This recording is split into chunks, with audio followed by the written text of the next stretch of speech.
eagles, where division, right, has been sold out to us by some very reckless and very, very clueless politicians to make us turn against each other. Religion becomes a tool, tribalism becomes a tool, ethnicity becomes a tool, and that's what they use as an when due to divide, to separate, to tell us that we are not one. But the truth is, we are. We are. I mean, come to the true sense of the word, we are one.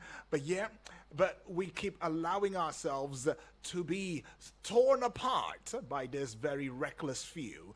But anyways, this is Eagles Morning Risers Breakfast Show, and you know that song. Sammy D put it together right there, and featuring B.U.D. All right, so it's a beautiful tune, and I just felt that we should use it to begin the session, this very segment of the political show. My name is Uduak Daniel, and we'll be looking into something that indeed pertains to each and every one of us, one way or the other. Now, we've been registering some onslaught. The war against terrorism in this country has indeed taken another turn.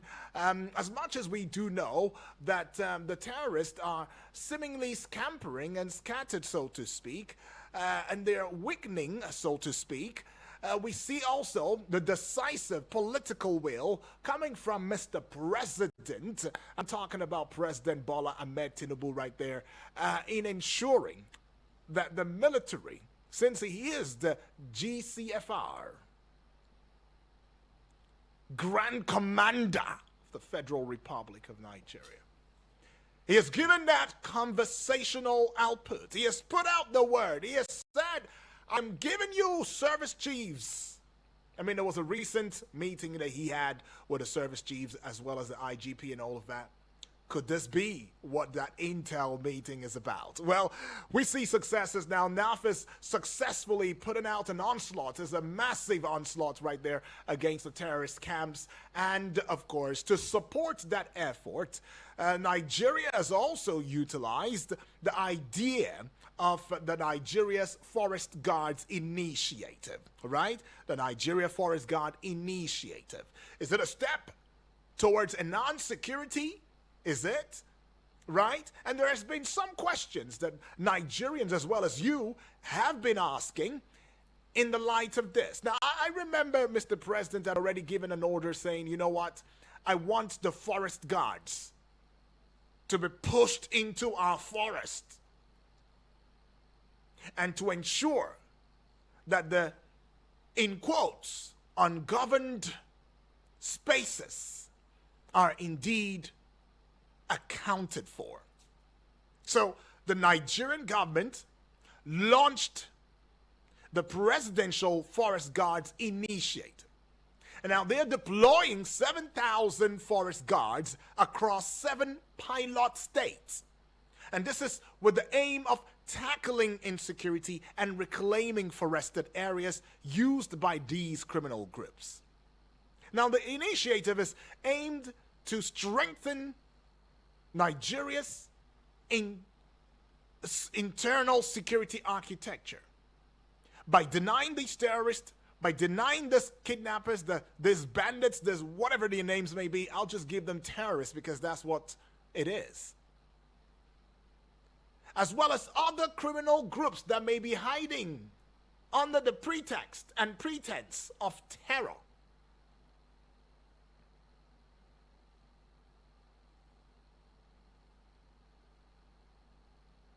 In our forest areas. But what exactly is the big deal about forest guards? And how different will they be from the community policing? Which is a concept that President Bola Ahmed Tinubu is keen, very keen on implementing.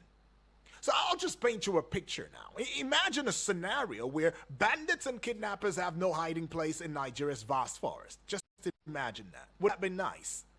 Now that's the idea behind the Presidential Forest Guards Initiative.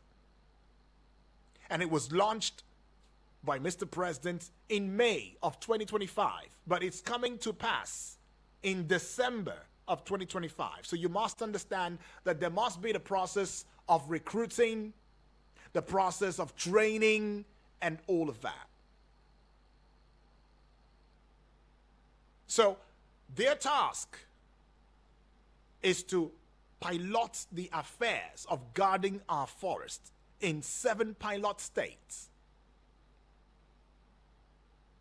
So it's more like they're tasked also with protecting communities and keeping our forests safe. It's just more like how we have neighborhood, watch groups, vigilantes, and all of that. So these forest guards will be the eyes and ears of our society or security agencies, basically. And they'll be gathering intelligence. They will supporting efforts to reclaim territories from criminal elements. So the 7 states benefiting from the initiative are Adamawa. Oh, Adamawa has been in the news for quite some time. Borno State is another. Kwara State, Kebbi State, Niger State. Oh, good Lord, Niger State. Sokoto State and Yobe State. So these are the 7 states that were selected for the pilot phase due to the high levels of insecurity and vast forested areas. But here is the 1 million naira question. Here is the 1 million naira question. Will these 7,000 forest guards be deployed to each of these states, or will they be shared among them? Now, according to reports, the 7,000 forest guards will be deployed across all 7 states, not 7,000 to each state. I don't know if you understand. So it's not like 7,000 to Borno, another 7,000 to Adamawa, another 7,000 to Niger. No. It's 7,000. That's like the total number. Then I don't know what the sharing formula is going to look like or feel like, but of that 7,000, there's a way they're going to share them and put them in these 7 states. So I guess it's going to be 1,000 to a state. And Nigerians are asking very valid questions. Was there any advertisement for recruitment? Did you see any? If you saw, you can also get through to us in a short bit. Was there any advertisement? Did you see any for recruitment into the forest guards? There was just an announcement. I remember putting an announcement out that Mr. President said, he has sanctioned the need for forest guards and all of that, well-trained and all of that. Yes. But was there an advertisement for recruitment? Well, don't know. Try to find. What were the criteria for selection? When did they undergo training? Suddenly, boom, the forest guards are ready. 7,000. Oh, we will deploy them to 7 states to pilot the affairs of the forest. Were the personnel selected? Were they elected? Were they appointed? I don't know. This brings to mind the issues of transparency and accountability. Will it work? Nigerians are asking. How will it be funded? What about coordination with other security agencies? Also, what if these forest guards, for one reason or the other, due to lack of proper maintenance and welfare, become complicit and lay in bed with these terrorists? What about monitoring and evaluation of the forest guards' activities? I mean, in view of the tasks that they have been given, will the sharing formula be enough to tackle the insecurity concerns and terrorists in the forest? Now, some Nigerians are saying, don't you think that we need more forest guards and not just 7,000 to combat the level of terrorism and ungoverned spaces that we have in Nigeria, especially within the northern region? These concerns are very legitimate, and it's very essential for us to look into them. I mean, the National Security Advisor, Nuhu Ribadu, has assured that the forest guards will operate under the Office of the National Security Advisor, ONSA, and that they will be given operational coordination by the Department of State Services, the DSS, and the National Park Service. Well, I just hope that this is not going to be another individual initiative.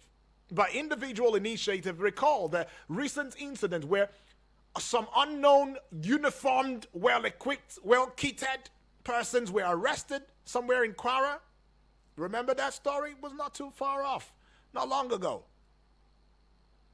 And when they The road patrols, the legitimate uniformed men, saw the kids, saw the van that these unknown uniformed personnel wore. They apprehended them. And when they did, having gone through questioning, they discovered these ones are not uniformed people.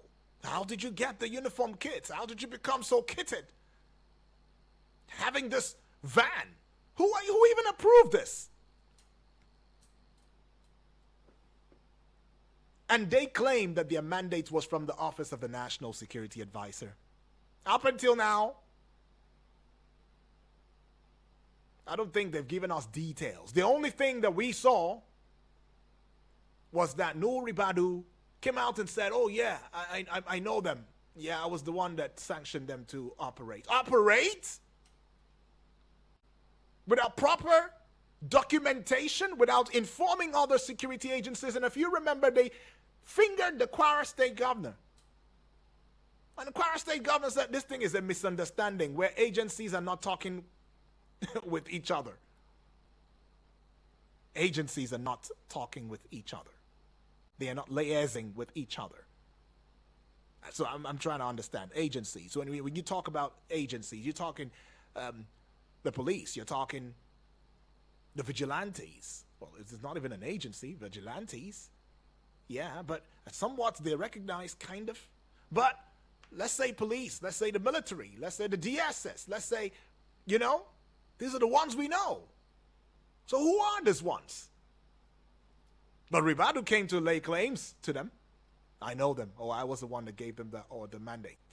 Oh, now you gave mandates. But we've not heard anything about it ever since then. And that's it. We've swept it under the rug. So I'm just saying that now that the forest guards will also be under the supervision of the Office of the National Security Advisor, I hope it's not going to also be a personal regime. And this is the concerns that are being raised about accountability, transparency in security operations. And the Forest Guards initiative, though, it's designed to address such concerns with a clear mandate and oversight from ONSA and other security agencies. So this time there's going to be collaboration. So they will and they have undergone extensive training, and this has prepared them for sustained forest operations, prepared them for information gathering, prepared them in supporting security agencies. So the initiative is also a joint effort between the federal and state governments, and with the Office of the National Security Advisor overseeing the program. I said that before, I'm just reiterating it. So the forest guards will be deployed immediately with salaries and allowances commencing without delay. Yes, that is how it is. But how different will the forest guards be from community policing? Well, while community policing, even though it's not really come to bear yet, right? Still, the push is still on there, and the president had ordered the IGP, the National Assembly to order the IGP to find out ways to make community or state police happen. Disregarding the resentment that the IGP has had over state police and saying, oh, the state governors are going to use the state police to their advantage. Mr. President says, whatever it is, if you see that that's a problem, then find out a way that the state government will not be able to do that. It's your job. You're the IGP, so do something. Because state police, it will happen. So, for example, now, if community policing or state police is focusing on building trust and cooperation between law enforcement and local communities, forest guards will be specifically trained to tackle security challenges in forested areas. And this will indeed leverage their local knowledge as well as terrain familiarity. So, we will explore into this discourse this morning, trying to see how we can break it down a little bit, and then, of course, get to hear you speak your mind on the forest guards and their mandate to man our forest, which many of us have said they're ungoverned spaces or ungoverned area.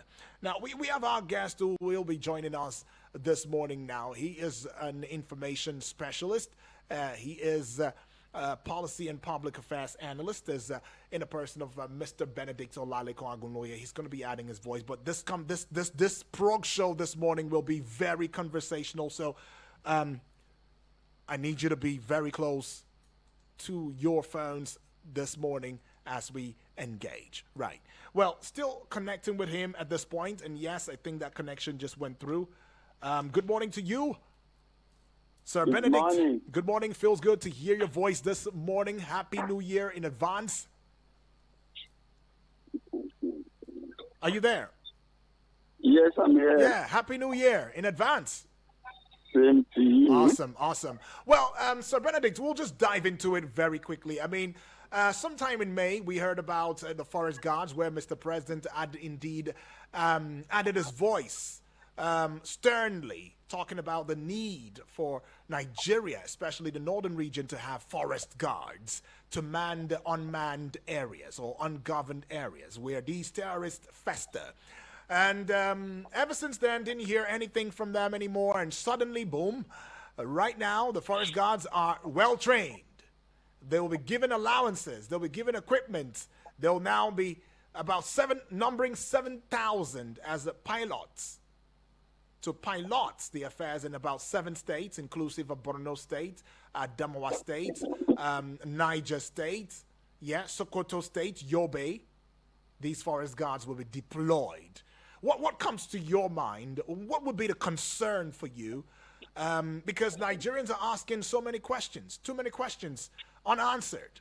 One of such would be, hope it's not going to be hijacked. Others say, I hope they're going to stay true to the forest and they will not come outside now and start doing the job of traffic warder, standing on the roadways and creating roadblocks here and there.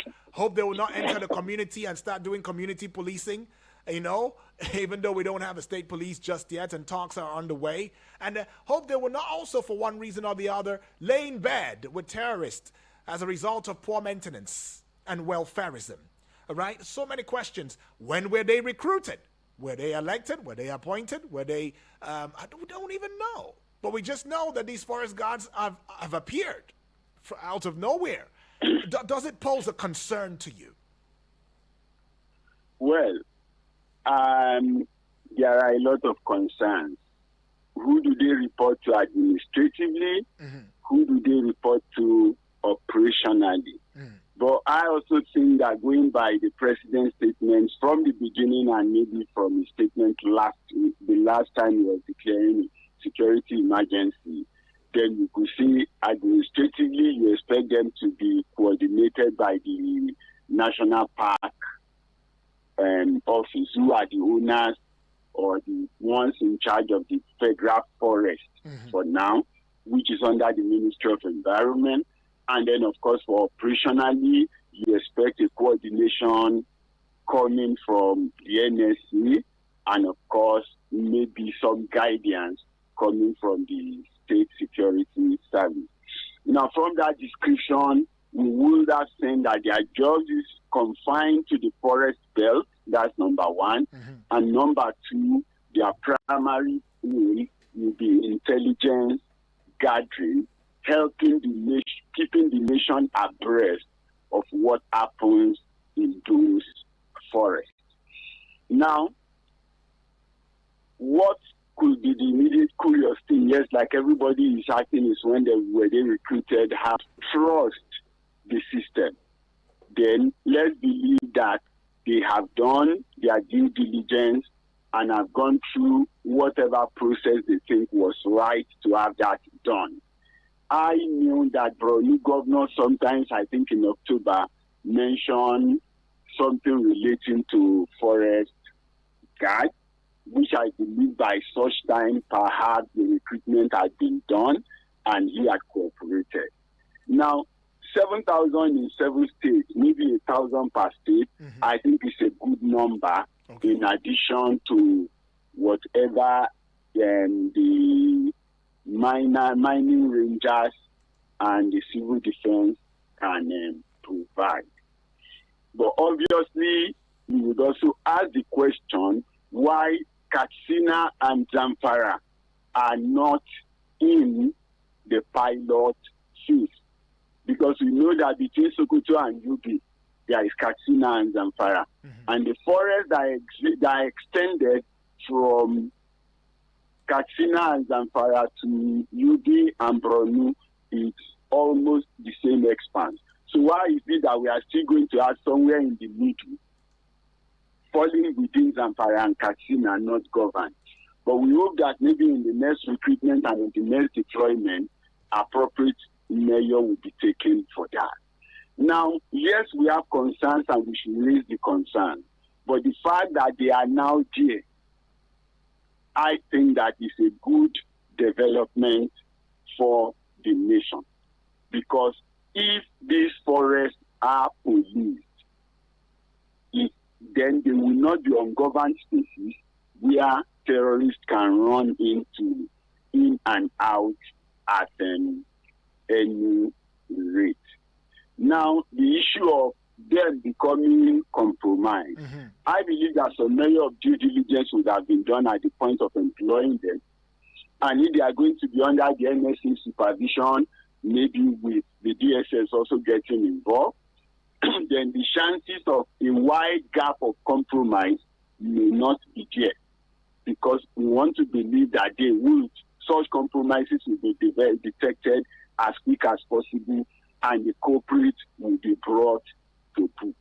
So I'm sure that if they have been employed and they are properly trained, they know why they are taken and they will do their job. And if they have been taken also from the contiguous zones where these forests are, like we've always stated, if you are taken to guard the forest in your village, you are not working for yourself. You are working for the entire village. Because when you compromise, your own family, your own kids and kin are going to be endangered. And I'm not sure that many sane people will willingly compromise the safety of their own personal life and that of their family and friends.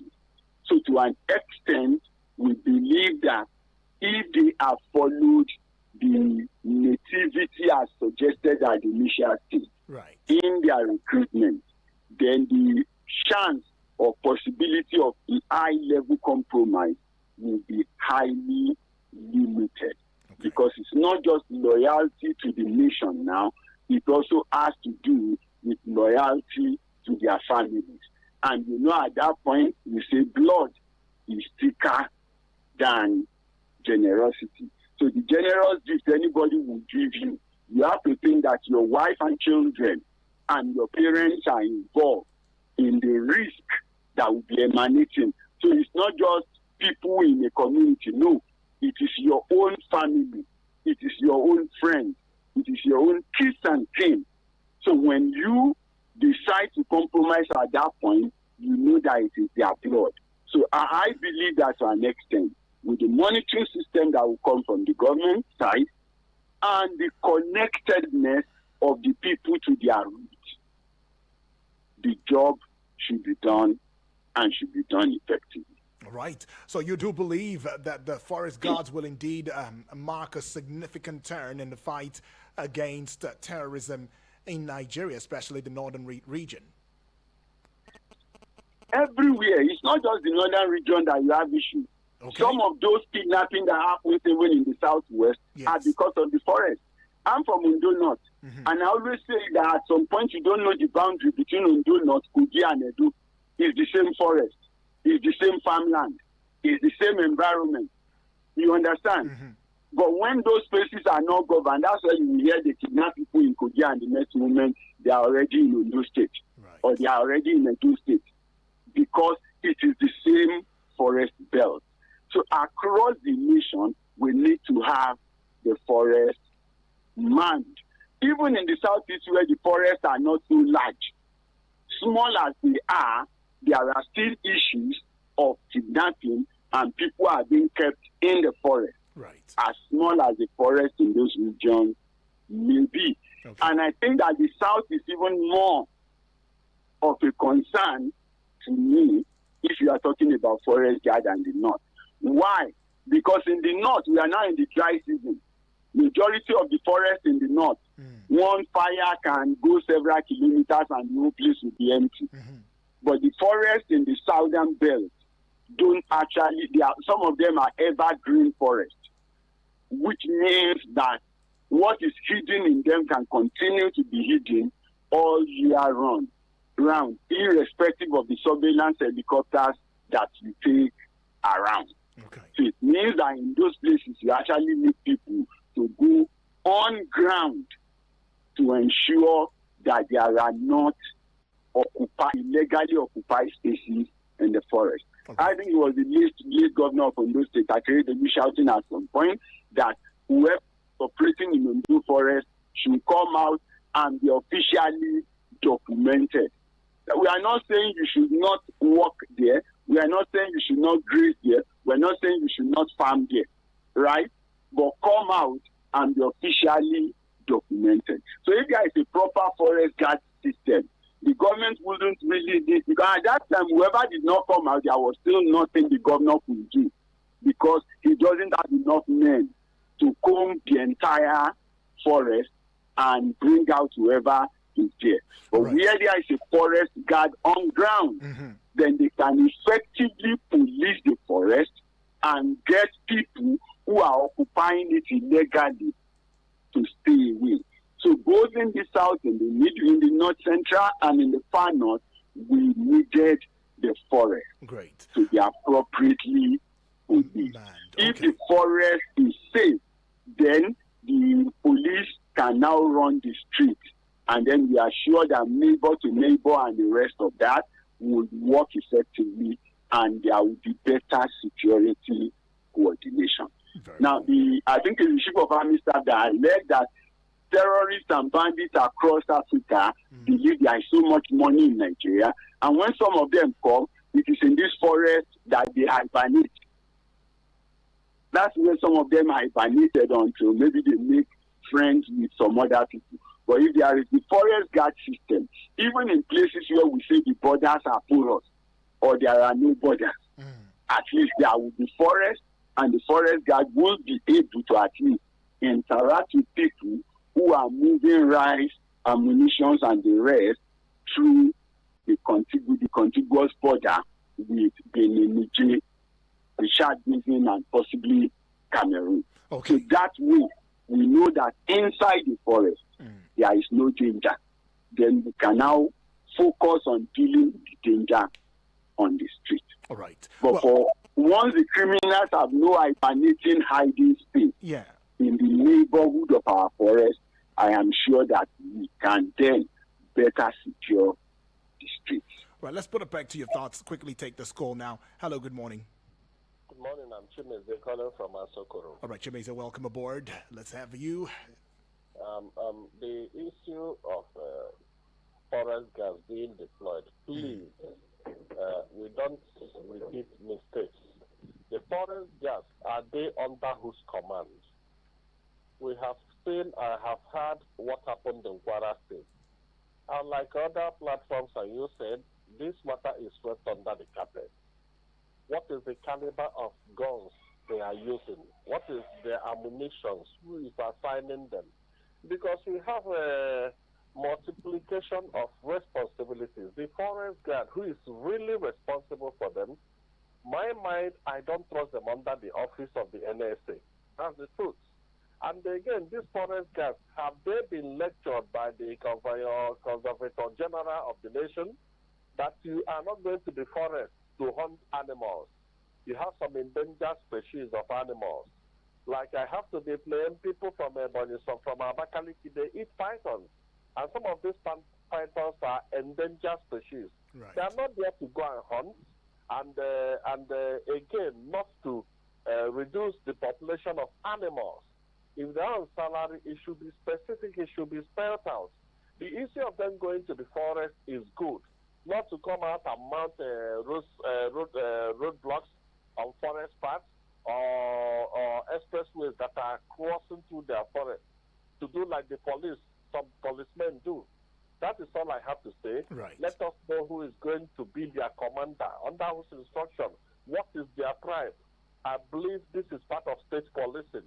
Thank you very much. All right, Chimeze right there. Let us know whose command they will fall under. Well, we also want to hear from you, your thoughts on this. I mean, you've heard our guest already put his mind out on the matter.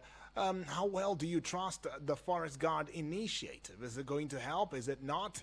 Right, Chimeze saying, I'm not really comfortable when it is under the Office of the National Security Advisor, especially with what went down just recently in the recent past, somewhere in Kwara State and all of that, where he still came out to own up and still he's not giving us any explanations whatsoever, and the presidency is not even coming after him in whatever form or shape. Hello, good morning. Yes, please. Good morning. My name is Triple D. Triple, welcome aboard. Where are you calling from? I'm calling from Waru right now. Awesome. Talk to us, Triple. Okay, Yudi, thank you very much, and God bless you, and God bless the day. You too, my brother.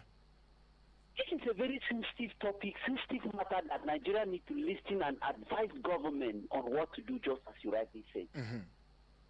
We have clueless, we have reckless and bad politicians that are moving around. At most times, they will not allow anything to go in favor of the masses or government. Now, you said a lot of things, and your guest, to me, I want to ask him this question. Sir, Mr. Yudi, you talk about carefully selecting these people. How are they sure these people that have been selected are not going to be giving information to Boko Haram, just like Nigerian army? Yudi, if we have Nigerian army, Nigerian police that are in the system, they are giving, are you not aware that they are saying they are in a government, they are giving information? How did these people carefully selected that they will not compromise? Right. That is aside, UD. You made mention of something, and the caller that just left now, he said something that is bothering me. UD, how are these people going to be equipped to confront these people? Do the Nigerian government put a prompt? Are you sending this?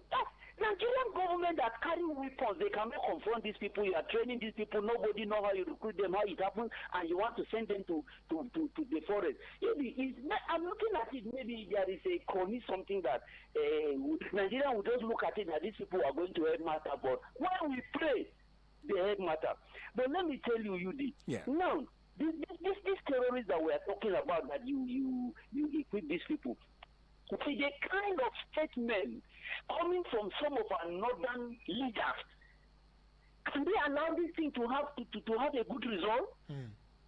In other words, you're skeptical. You're skeptical whether it will work. Will it work? Will it be successful? Yes, really. Because some of the northern leaders are saying bomb cannot enter there. Some of them are saying let's negotiate. Some of them are saying we don't know where they are. Some of them are negotiating with these people. Oh my God. Nigeria will get it right, Oh, understood. Triple D. Get it. Appreciate it. God bless you. Yes, thank you very much. But this is my concern. All right. Some concerns right there. Can I trust the process? Will it work? Especially when saboteurs are everywhere, and the praise singers and the sympathizers as well are indeed doing the most, talking about negotiation, talking about how we shouldn't go forceful, how we should indeed consider dialogue. What do you think, Sir Benedict, with these contributions? Well, I think first from the man who was talking about the endangered animals. Yes. The first question you also need to know is that there are hunters in the bushes who are actually hunting these endangered animals. Right. Because the bushes are also ungoverned species. So you expect that if the forest guard are partly under the national park. The national park are responsible for preservation of those varieties of animals. And so, if they represent the national park in the forest, definitely it should also be their duty to ensure that the endangered species are not unnecessarily killed. Right. That's that. And their presence will also deter for hunters who are in the habit of hunting for such animals. I come from an hunting heritage. Maybe my great-great-grandfather was called the great elephant hunter. He was only hunting elephant and buffalo in his days. And that tells you that he goes for months into the thick jungle in search of them. But in today's world, I think that such form of nomadism is no longer necessary. So the forest guard system should actually help to preserve and protect the endangered species from the hunters who are bragging around. Okay. Then on the issue of compromise, like we have said, if they have been recruited from the communities, then even beyond the national integrity, the national loyalty, the responsibility to their community should be a deterrent for them to actually compromise. That's my belief. Okay. And what we should all be focused on will be what do we need to put in place to ensure that these guys are able to do their job correctly, not building high-level mistrust even before they are taken up. I think we need to trust the system, we need to trust these guys, and we need to come up with information and suggestions that we think will help them to deliver on the assignment that has been given to them. Great. Well, And I think on the issue of recruitment, yes, like I said, sometimes making so much noise at the point of trying to recruit sometimes can actually compromise, even it can lead to compromise even before the start of the process. But I believe that going forward, when they have initiated the inner core, there should at least be more information available to the communities before the people are taken. Right. And possibly some measure of screening and due diligence and background check should be done before some people are taken and are handed the forest that are important to some communities. And I believe that training is a continuous thing.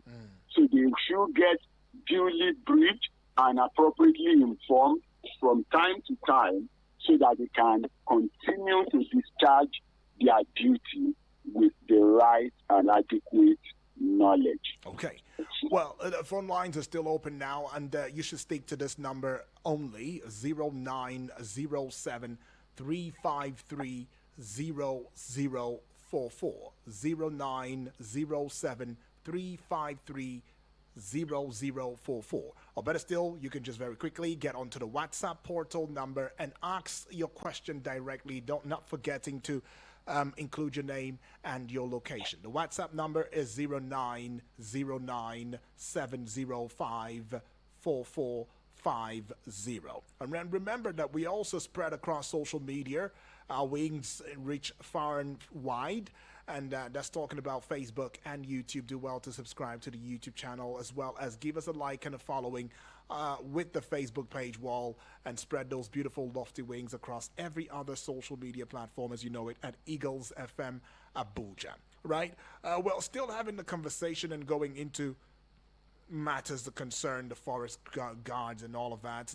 We've been able to also inform you in view of the relationship between the forest guards and the community policing and all of that. It may not be a problem because the ONSA is saying that, look, this will be under my supervision, as well as the national park, forest park, and all of that will be sorted out. But then Chimeze also asked a question about, hey, what's the criteria for selection? Well, it wasn't really made clear to us. Don't know what the criteria is, but we want to believe that these personnel were indeed taken from these various communities, right? And that the hand of friendship was given to them, saying, come on in. You've been looking for a way to fight these terrorists that have been ravaging your communities and all of that. Here is an opportunity for you. But 1,000 to each of the states. Now, we don't know how that's going to be divided. I mean, it's 7 states, and the 7,000, and this is the pilots. This is the pilots. more like a litmus test. Let's see how this one goes. Then we know what to do with the other states, with the other states, and see whether we need more people or we need less people or we need to add more, stuff like that. But what about, in terms of funding? Nobody has told us where the funds are going to come from. Nobody's telling us. Nobody's making that clear. That's not even clear as we speak right now. I'm not sure that anybody has the conversation that butters around funding. It's not explicitly stated, but the federal government actually announced plans to deploy the forest guards, and the states will also contribute to the funding. So it does seem as though it's not just a federal government conversation, it's a federal government and the state government conversation. After all, subsidy removal has allowed for 4 times monies that go to states in this country as against what they were collecting before, right? I keep saying it, stick to the number 0907-353-0044. I'll call that number again, 0907-353-0044. That's the number you should call and stick to. Or better still, just leave a message via the WhatsApp portal number. All right, taking this one now. Hello, good morning. Hello, good morning. Yes, good morning to you, please. What's your name? Where are you calling from? First, this is the first time caller. First time caller. Welcome aboard. Welcome. Yeah, thank you very much. Yes, My name please. is Harry. Harry. Calling from where? Yes. Morning. Okay, Can go you hear ahead. me clearly? Go ahead. Yes, I said this is Harry. I'm calling from Kuji. Okay, great. Awesome. And this is a very, very important issue you raised. Right. And I think Nigerians should try the best they can to see how they also contribute to the conversation, because this is an issue that bothers on all of us. Mm-hmm. First, the whole aspect of the presidential initiative, presidential forest guard initiative, is actually timely. However, I think what Nigerians are more disturbed about is the issue of trust. Let's Trust. not forget that one of the key issues that contributed to the insecurity problem we have in Nigeria is the case of informants, people collaborating with bandits, terrorists in this country. That has eroded the trust we have in our security agencies. Now, with these ones coming on board, and the fact that this is going to be supervised by the office of the NSA, trust is where the problem is. Okay. Nigerians don't really trust how and when these guys will be used to fight bandits. Let's not forget, they will be deployed to the forest, quite frankly, yes. However, how are we sure that a very good vetting system has been used to select these personnel that will deploy to the forest? Okay. Can barely hear you now. We can barely hear you now. Harry? Yes. Can you hear me clearly now? You might want to come closer to your phone. Okay. Right. Just to summarize, Yes, please. Yes. basically, I think the bulk of the problem, the bulk of the concerns Nigerians are raising is the trust factor Okay. of this whole initiative. Okay.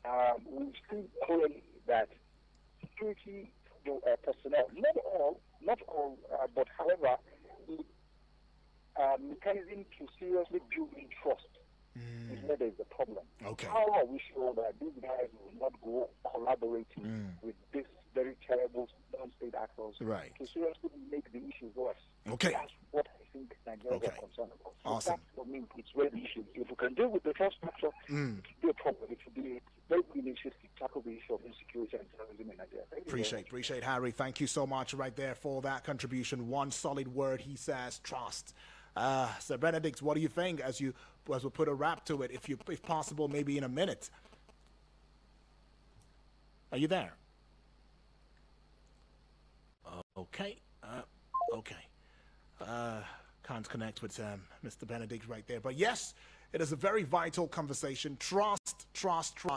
I mean, every time that you see that we fail, even as a country, even as a government, even as a people, trust, a big word. And you and I know that there is a widening gap. The gap is still widening. It is not closing, it's not closing. It's mostly retrogressing between the governed and the governors, or the leaders and the people and the followers. There's a wide gap of trust. No, there's no trust anywhere. Nobody, even in business. I mean, trust is a very vital conversation in this. But if the Office of the National Security Advisor is saying, trust us to do the right thing, then Office of the National Security Advisor and all of you who are co-ops in the recruitment process, trust us too by laying it bare in black and white, the processes for recruitment, the people whom you've collected, what were the criteria. Trust us to tell us these information. We deserve to know, don't we? Yes, we deserve to know. And that's what Nigerians are saying. If you want us to trust you, then trust us too. Give us information. Give us something to trust. Give us something to hold on to, because in previous time we've trusted and our trust has been buried 14 feet under the ground. It's not even 6. So how do you want us to trust again? If you keep failing, if you keep showing that you are not competent enough to do what you've been asked to do by office, by standard, by constitution, to serve, how do you want me to trust you? So trust is very key. But then, just as the guest said, rather than us, also being very pessimistic about this entire process, why not show some light of hope? And let's see how this first phase is undertaken. And then we'll understand how we can indeed come in and assist. But these questions raised are very, very vital questions and all of that. And Mr. President, you might as well want to take this up personally. Like, you two supervise it personally. Don't just leave it in the hands of Nuhu Ribadu or ONSA or the National Park and all of that. No. Because this should be at the behest of your heart, where you'd say, you know what, if we fail this one this time, we failed. Especially to consolidate on the onslaughts that the NAF, the army, the military has taken against these terrorists. It will be very important to take some of these considerations to heart, and not just taking them to heart, but executing them. Well, this conversation is still a conversation that's still ongoing right here. I know that we'll be coming back to talk about this. Maybe not today, because time is not our friend on the Prog Show this morning. But then, thank you, Far Too Kind. As coming right up next would be the business news. Good morning.